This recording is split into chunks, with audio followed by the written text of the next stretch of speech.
Guys, welcome back to my channel multi subject. आज हम cost accounting start कर रहे हैं और सबसे पहले हम कॉस्ट अकाउंटिंग के मीनिंग, फिर उसके टाइप्स, उसके मेथड, ये सब एक एक करके पढ़ेंगे। तो आप बने रहिए मेरे साथ और मैं हूँ आपको बिल्कुल अच्छे तरीके से एक्सप्लेन करूँगी। तो चलिए हम स्टार्ट करते हैं।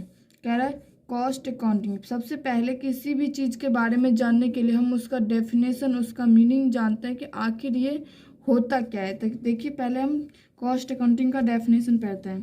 कह रहे हैं costing is the classifying, recording and appropriate the allocation of expenditure for the determination of the cost of product or service and for the presentation suitable of agreed data, the purpose of control and guidance of the management।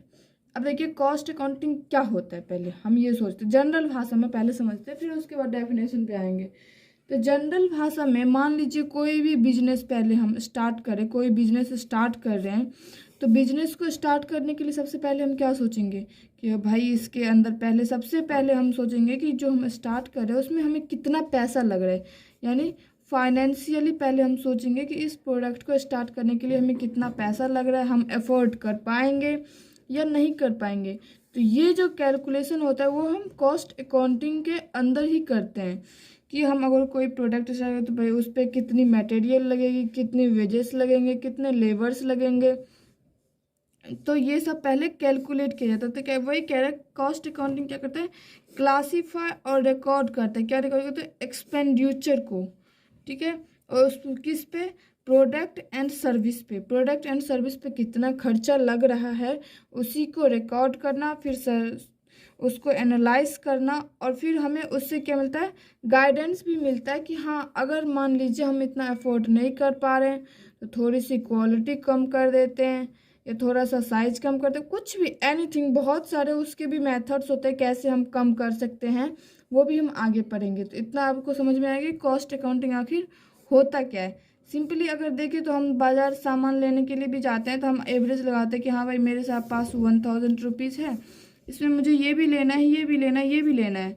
अब मान लीजिए जो जो सामान हमें ज़रूरत है उसका कॉस्ट हो रहा है 1500 और हमारे पास है कितना, 1000। तो सबसे पहले हम इसमें देखेंगे कंपलसरी। कंपलसरी क्या है, पहले हम वो लेंगे, कंपलसरी के बाद देखेंगे कि जो एक्स्ट्रा हो रहा है वो लेंगे। तो सबसे पहले कॉस्ट अकाउंटिंग से हमें यही गाइडेंस मिलती है। अब नेक्स्ट देखते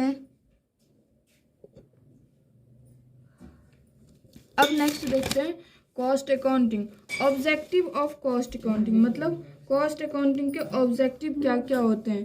तो कह रहा है the main objective of cost accounting, first है ascertain and determination the cost of product and service. सबसे पहला ऑब्जेक्टिव कॉस्ट अकाउंटिंग का क्या होता है कि प्रोडक्ट एंड सर्विस पे जो खर्चा लग रहा है, इससे पहले मैंने बताया था एक्सपेंस हो रहा है, उसको क्या करना, कैलकुलेट करना, एज सर्टेन डिटर्मिनेशन, और उसको हम सिंपल टर्म में कैलकुलेशन भी लिख सकते हैं, कैलकुलेट करना प्रोडक्ट एंड सर्विस पे। नेक्स्ट है cost control and cost reduction. अगर मान लीजिए कॉस्ट ज़्यादा हो रहा है तो हम उसे क्या कर सकते हैं, कंट्रोल भी कर सकते हैं कि ये कंपलसरी है, फिर उसके बाद ये होना चाहिए। अब मान लीजिए हम लोग एग्ज़ाम देते हैं, सिंपल सी बात है, तो आप मान लीजिए एग्ज़ाम में देखते हैं ना कि पहले इस सब्जेक्ट का पेपर होता है, पहले इसे पढ़ ले, मतलब जो तुरंत में जिसकी ज़रूरत होती है हम उसे प्रायोरिटी देते हैं। तो कॉस्ट अकाउंटिंग में यही देखते हैं, अगर प्राइस ज़्यादा हो रहा है तो किसकी ज़्यादा ज़रूरत है उसे हम फुलफिल करके कॉस्ट को क्या करते हैं, कंट्रोल करते हैं। उसके बाद नेक्स्ट है डिटर्मिनेशन ऑफ सेलिंग प्राइस। अब जब मान लिया हमने प्रोडक्ट मैन्युफैक्चर कर लिया तो अब नेक्स्ट होता है कि सेलिंग प्राइस डिस्ट्रीब्यूट करना। अब सेलिंग प्राइस कैसे डिस्ट्रीब्यूट करेंगे, पहले तो हम देखेंगे कि एक्चुअल कॉस्ट हमारा कितना है, और उसके बाद मार्केट कॉस्ट, मतलब जो प्रोडक्ट हमने बनाया है उसका एक्चुअल कॉस्ट कितना आ रहा है, और फिर उसी प्रोडक्ट का मार्केट में उसका कितना प्राइस है जिसके हिसाब से, और फिर हम एवरेज निकालते हैं, एक एवरेज निकालते हैं और उसके हिसाब से हम एक सेलिंग प्राइस डिसाइड करते हैं जिससे कि हमें लॉस भी ना हो, प्रॉफिट भी हो जाए और मार्केट में हमारा प्रोडक्ट चल भी जाए। थर्ड है कैलकुलेशन ऑफ प्रॉफिटेबिलिटी। अब देखिए सेलिंग प्राइस के लिए हमने पहले actual price actual cost plus profit बराबर हमने सेलिंग प्राइस निकाला। अब कैलकुलेशन ऑफ प्रॉफिटेबिलिटी। अब प्रॉफिट कैसे कैलकुलेट करते हैं, पहले तो हम सेलिंग प्राइस देखेंगे मार्केट का कितना है, मार्केट का सेलिंग प्राइस कितना है, फिर उसके बाद एक्चुअल कॉस्ट देखेंगे, फिर उसमें एक्चुअल कॉस्ट और सेलिंग प्राइस देखेंगे कि हमारे पास कितना प्रॉफिट आ रहा है माइनस करके, ठीक है। अब नेक्स्ट है providing business and discussion making. अब जब हमने ये सब मतलब कितना कॉस्ट लग रहा है, क्या सेलिंग प्राइस है, ये सब हमने डिस्कस कर लिया, तो अब हमें बिजनेस पॉलिसी के बारे में गाइडेंस मिल जाता, डिस्कस मिल जाता कि हम ये अफोर्ड कर सकते हैं या नहीं कर सकते हैं। उसके बाद नेक्स्ट आते हैं, अब देखिए नेक्स्ट है एडवांटेज ऑफ कॉस्ट अकाउंटिंग। वही है एडवांटेज ऑफ, एडवांटेज का मतलब क्या होता है, फ़ायदा, मतलब कॉस्ट अकाउंटिंग के क्या क्या फ़ायदे हैं, क्या क्या एडवांटेज है वो देखेंगे। तो कोई भी बिजनेस जब हम स्टार्ट करते हैं तो सबसे पहले हम क्या जानना चाहते हैं कि हम जो बिजनेस स्टार्ट कर रहे हैं वो हम अफोर्ड कर पाएंगे या नहीं कर पाएंगे।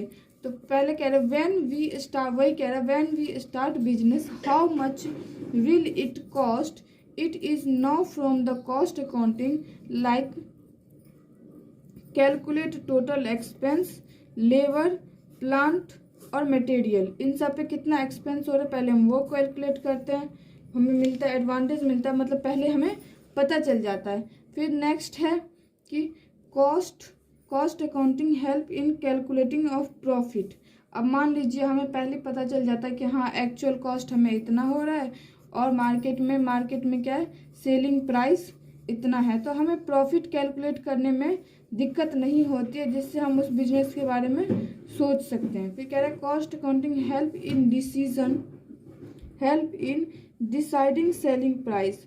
अब जब उसने एक्चुअल कॉस्ट और अपना मिनिमम प्रॉफिट कितना वो रखना चाहता है ये डिसाइड कर लिया, तो फिर मार्केट प्राइस के हिसाब से वो अपना सेलिंग प्राइस भी क्या कर सकता है, डिसाइड कर सकता है।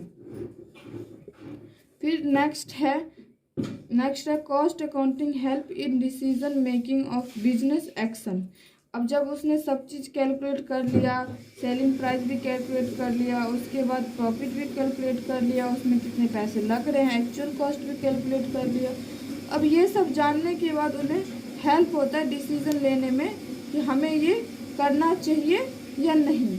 फिर नेक्स्ट लास्ट है cost accounting help in controlling product cost and labour. अब जब हमने डिसीजन कर लिया तो थोड़ा सा हम कंट्रोल भी कर सकते हैं कि हाँ जो ज़रूरी नहीं है अनवांटेड चीज़ है उसे क्या कर दें हम साइड कर दें। तो इसी टाइप